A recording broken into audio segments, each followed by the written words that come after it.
Today's the day that we're finishing up our journey here through the Gospel of John. We started it so long ago in person there at the St. Pete Grand Prix. Since then, we've been doing some online stuff, some in-person stuff, and just enjoying the community gathering around this gospel and the things it's been doing in all of our lives. And we hope it's done something in your life to help you follow Christ a little closer, to help you in your journey to know Him better.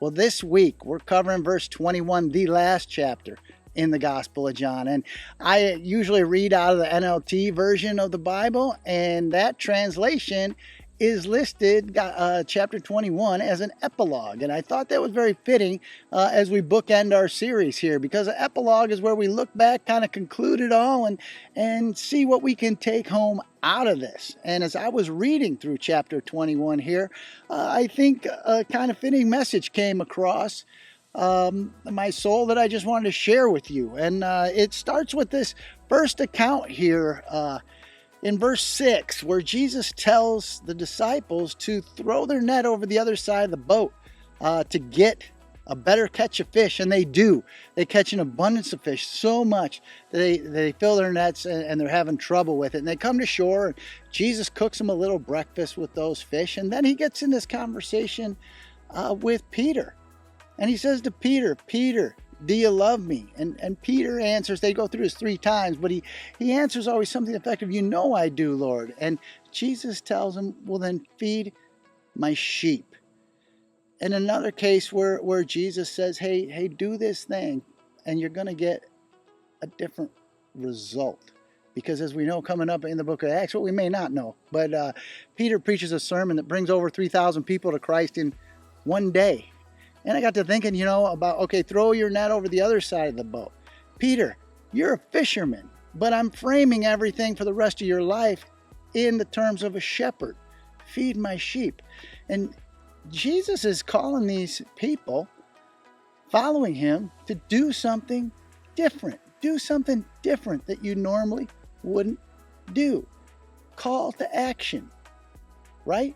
And that's where my brain went, was Jesus, when we have an encounter with Jesus like we do in the Gospel of John, when we have an encounter with the risen Lord, it should change our life. It should call us into action and maybe call us out of our comfort zone to do things we wouldn't normally do, to encounter people we wouldn't normally encounter.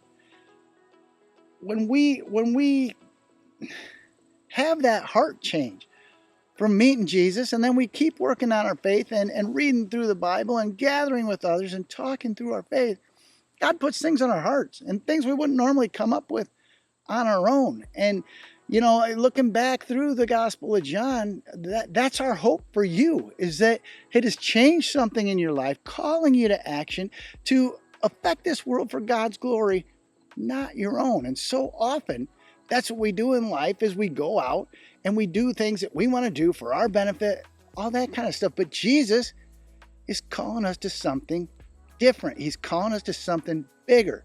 He's calling us to gather people, whether you frame it as fish or sheep or shepherding, to gather people for him, for his glory, so that they might get to know him the way you do. And I think that's the important thing, is that, when we read a gospel, it's basically telling us what Jesus did to get to our hearts. And it should remind us the sacrifice that was paid and the debt that was paid on our sin, right? And just all the things that went into our salvation. And it has nothing to do with works. It has to do with faith and belief in Jesus. But we need to live out that belief once it activates in our heart, and live for him and go those places that he calls us. Again, like I said, often uncomfortable. I mean, as we went through these individual devotions all year, I think it's safe to say every single one calls us just a little bit out of our comfort zone in all these different ways, whether it's a belief or the way we treat our fellow human and love and not hate, and just, the heart change is involved. And that, I think, is the resting place here in the Gospel of John, right? Is those feelings that just melt your heart of the price that was paid for you. So now Jesus is just saying, hey, show other people who I am. And I think that's maybe where we should end it today. We're going to start a new series here shortly, but we just hope you love the Gospel of John. I know everybody involved, Jason, myself, and all the other people that did devotionals all year long, really enjoyed doing it, and we all hope that you got something out of it that brought you a little closer to Jesus. And if you want to, down in the comments there, why don't you just put something that came to your mind of something that you realized this year during this journey that, man, really changed your heart or really brought you closer to Jesus. We appreciate every one of you. Thank you for watching us here on Wednesday Wisdom.